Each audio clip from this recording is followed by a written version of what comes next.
Tim Sandifer, a principal attorney here at the Pacific Legal Foundation. I want to talk to you about a case called Skilling versus United States.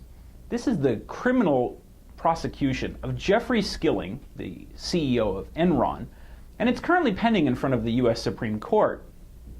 One of the charges on which Skilling was convicted is so-called honest services fraud. Now, the federal honest services fraud statute makes it a crime to deprive someone of the intangible right of honest services. If that sounds a little vague to you, that's not surprising. This statute is so obscure that nobody, no lawyer and no judge, knows what it means. In fact, U.S. Supreme Court Justice Antonin Scalia pointed out that it seems to make it a federal crime to call in sick to work to go to a ball game. Now, these kinds of vague statutes may not be so much of a problem in a particular case like that of Jeffrey Skilling, but it's a real problem in other people's cases where they don't know whether the conduct they're engaged in does or does not violate the law.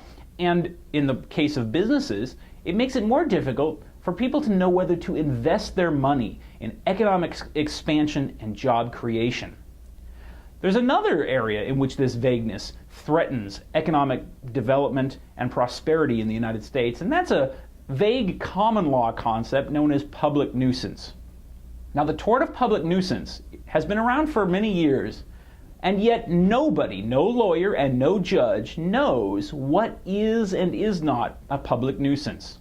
This is a real problem because what it does is it gives government officials, district attorneys and attorneys general, who want to be a little ambitious and make a name for themselves in the headlines, the opportunity to sue businesses and entrepreneurs for conduct that is not illegal.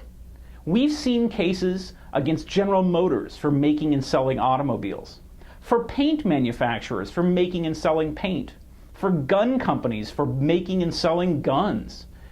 We've even got a case going on right now in which oil companies are being sued under the theory of public nuisance for making and selling oil. Now, all of these things are perfectly legal businesses, but the suits argue that these things are public nuisances anyway because they contribute to environmental and social problems.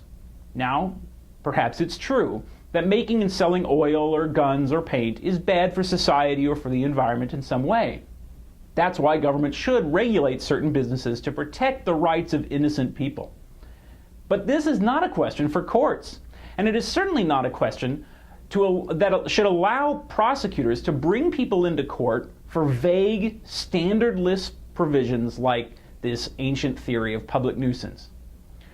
To learn more about PLF's cases involving vagueness, statutes like the honest services fraud statute, or these cases involving public nuisance, please check out our weblog at plf.typepad.com. For more PLF videos, visit our YouTube channel.